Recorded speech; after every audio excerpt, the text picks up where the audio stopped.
I do want to say a special thank you to all the crew that helps, to Nathan and Tom and Marty and Jonathan and Susan and Melody.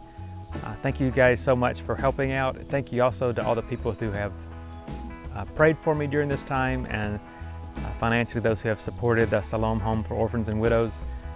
This is an ongoing project really in some ways because they have ongoing needs, so I ask you to continue to think about them. I do thank you so much for all your support.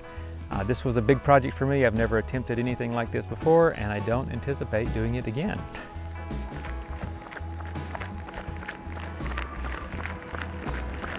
Well, the KO100 really came about because we're thinking about how to help the orphanage in India. And as a family, we have X amount of money we thought we could spend, $600 or $700 we could spend. We could just donate that to the orphanage, but I tried to think of a way that we could multiply the amount of money that was available, that we could get other people involved. And so we ended up using our money basically to put on the KO100, to attempt this run across Kyushu and to let people know as we did it about the need of the ministry in India, and in so doing hopefully multiply the amount of money that was able to go to the orphanage ultimately. Well, I got this idea in October of 2019. We had our annual fall retreat just near our house, Shikino-sato, and in the afternoon of one of the days I went on a hike with a couple of our kids, and a few interns were here, and in hiking up the mountain we were talking about running and marathons, and I had run a marathon 20 years ago, and just in hiking it just was a really nice day and I was enjoying it, and I thought, I wouldn't mind maybe trying a marathon again. And then as I got to thinking about that, somehow, I don't remember how exactly, connected that idea with this, the need for the orphanage. And it went way beyond a marathon, so I ended up trying to do 100 miles. Well, through the training process, I learned that 100 miles is a really long way. I also learned that a big part of this process of doing as a fundraiser is information and getting the word out, and that I'm not very good at that part. But also just in thinking about training and running, there are a lot of analogies in the Bible with sports. Paul used sports and farming and the military, and all these have a similar idea of discipline. The idea that we keep on doing it day in and day out. And so from October when I started until I ran the marathon, I think I only missed 2 days of training, and it really pushed me to have that goal, to realize I have to do this every day. Get up and run. Get up and run. It's time for a long run, have to do the long run. It's time for speed work, have to do speed work. Because the goal was so huge, it really loomed large in my mind that I'm not going to be able to do this without consistency and discipline. And I think there are a lot of similarities in the Christian life, in the spiritual life. We think about the spiritual life is a marathon. I need to be consistent over years. And that's not going to happen unless daily I make the choice to get up and run, to get up and read my Bible, or to get up and pray, to go to church. So there are a lot of similarities between an event like this, where it is endurance, and the spiritual life, which is also about endurance, keeping on, to be faithful over time. Okay, the KO100 started at Shin Minato, the new ferry port in Kumamoto. Tom dropped me off about 9 o'clock in the morning and had a few minutes to get ready, and I actually started running at 9:15. And this is a port. It's actually a small island. I don't know if it's man-made, if it was an island that was already there, but you cross a bridge to get over to it, and it's just a ferry port. And then it looks like there are a couple of other businesses and people that use the port there. So I started running. It really was an interesting place. You run across the bridge, very beautiful scenery. You could see the city off in the distance, see the ocean there. But the first about 20 miles were by myself, and mostly through Kumamoto City, which is lots of stop and go, and it was more uphill than I was thinking it would be. But I felt really good. going through the city. There were parts of the city I hadn't been in before and parts that I recognized, things I hadn't seen in a while. It's just kind of a different pace running through the city versus driving through the city. But I really didn't have to stop that much the first 20 miles. I think I took one pit stop, but I carried enough in my backpack, water, snacks, and things like that, so that the first 20 miles were really smooth. I felt really good, didn't have any problems. The weather for this was great. That's one of the blessings, actually. It was beautiful weather. It wasn't too hot. It wasn't cold. Even at night, it was a little chilly, and I put on a really light jacket just for 2 or 3 hours around midnight to 2 a.m. It was a little chilly, but beyond that, it was plenty warm. It didn't rain. There are a few times when I had to run into a headwind, and that was added a little extra, but really, it was beautiful weather for the run. It was not too hot, not too sunny sometimes. I did get a little sun, but I remembered sunscreen, so I did not get sunburned except on my ankles. I missed a spot. In Ozu, Susan and Melody joined me, and from that time I had hoped originally to be able to get rid of my backpack, but due to poor planning on my part, the waist pack that carries a water bottle that I intended to run with was in the second cruise van. So I had to continue carrying the backpack, which meant I carried a little more weight that second 20 miles than I intended to. And in retrospect, even carrying that backpack in the first 20 miles probably wasn't a good thing. So I carried almost 2 kilos of water to start out, which that's a lot. But really the second, once Susan and Melody picked me up, it really wasn't too bad. There's one section where the bridge is out and the roads are very narrow, and that was one thing I was concerned about. But it ended up not being so bad. Most traffic was aware and kept from running me off the road. There are a few big trucks that went flying by that was a little nerve-wracking, but that really was the point from Ozu to Aso where we started climbing and added a lot of altitude. So I anticipated walking a lot of that and ended up walking probably half of it, but there were still some good flats where I was able to jog a little bit. So really I got to 40 something miles, about where I wanted to be pace-wise. I had some ideas in my mind. You know, there's a chance I could do this in 24 hours if things worked perfectly.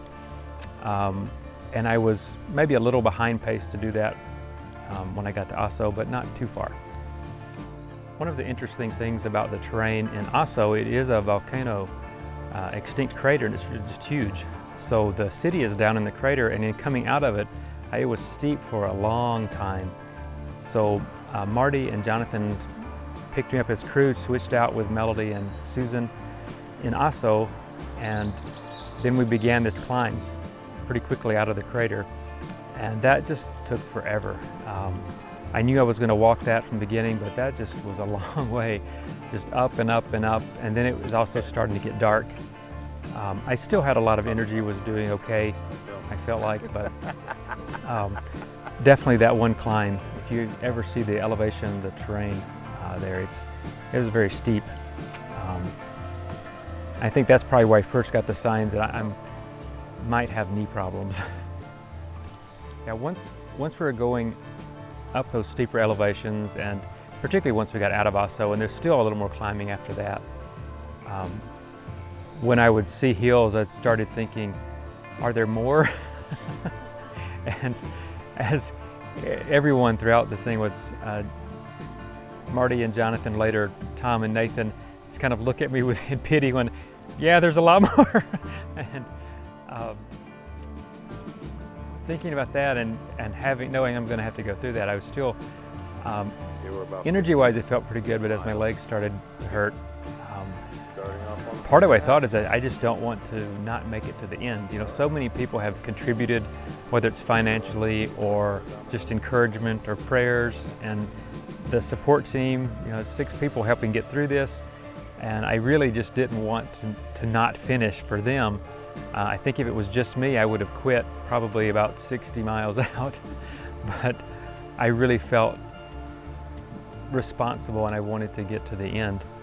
Ultimately I couldn't, but that was one of the things in my mind. So many people have been behind this and have heard about it and have been encouraging that I don't want to disappoint them. Right now we are in Taketa. Right now around I think 62 or 63 miles. Norman took a break of about 45 minutes. He was looking really tired. And so he laid down in the back of the car and we slept for about 30 minutes. Here he is. He's coming up here. He's getting rid of the gloves. No more light on, no more headlight, light on the head. He's looking good. A lot better than he was before he took that rest. While I was running, I listened to books on tape. That was, hopefully in my mind, it was the way to keep me distracted from the pain. I know some people listen to music or things like that, but music, I don't know, any music that I already knew, I didn't feel like it would be very distracting or helpful, and I really wanted to take my mind elsewhere.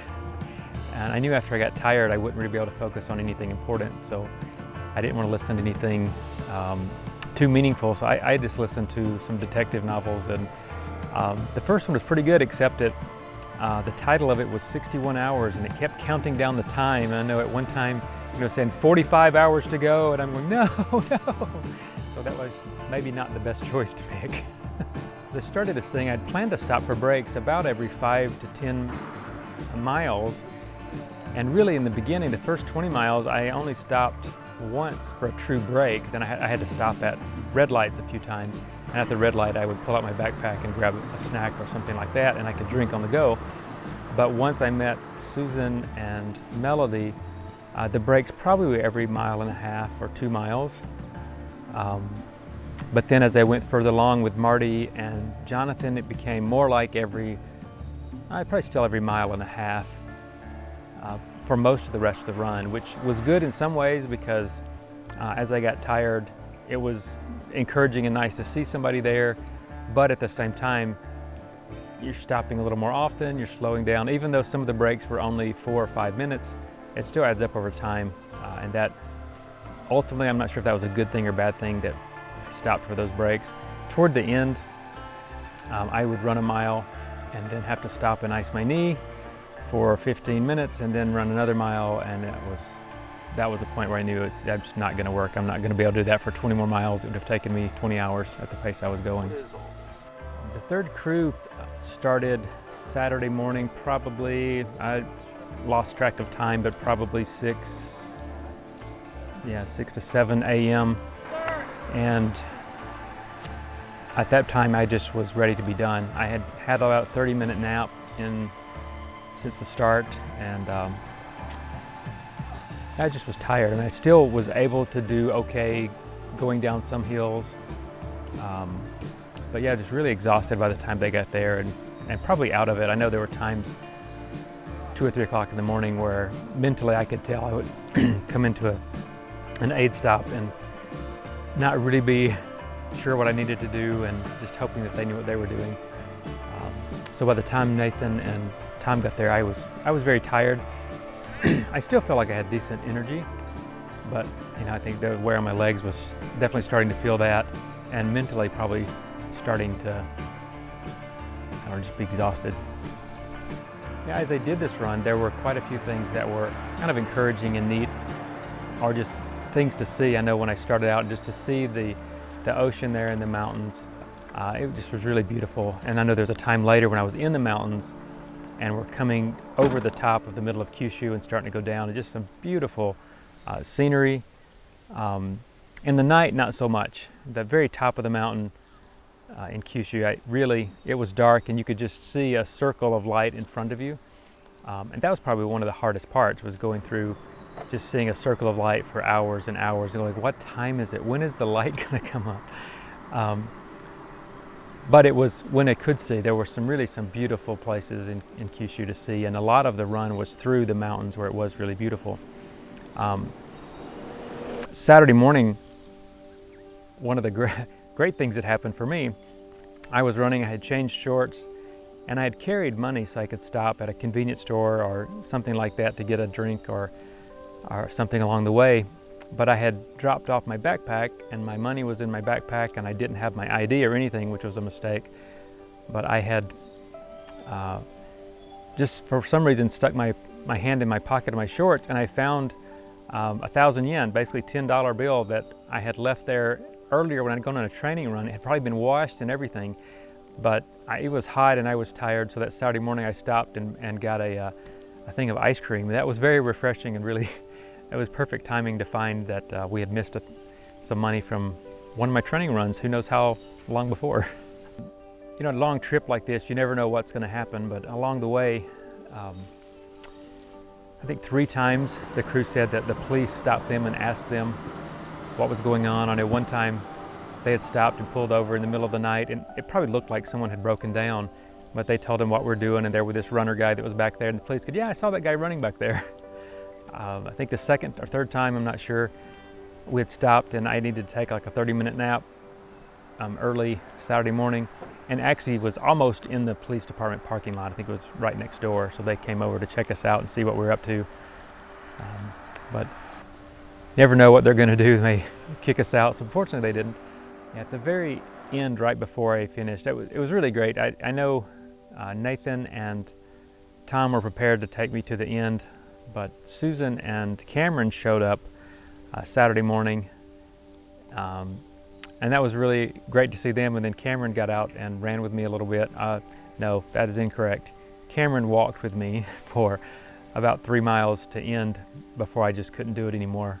But it was nice to see them, and they cared enough to come that far and try to help out. And Cameron had done a lot of training with me, particularly earlier on in the process, so it was nice to have him back doing that. So Cameron came and helped walk the last 3 miles, and that was really about mile 77, 78. I ended up going about 81 and a half, probably almost 82 miles. My official GPS got messed up because I paused it and forgot to start it back several times. So I don't know exactly how far I went, but we know it was at least somewhere over 80 miles, and I believe would have been 81 and a half to 82 miles.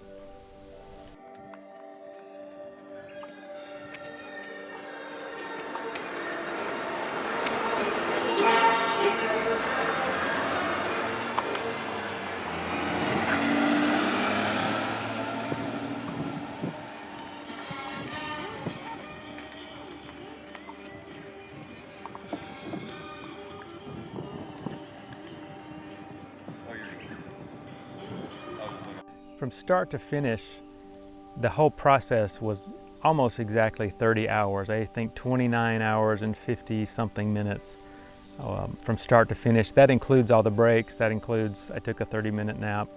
I laid down longer than that, maybe 45 minutes that I laid down.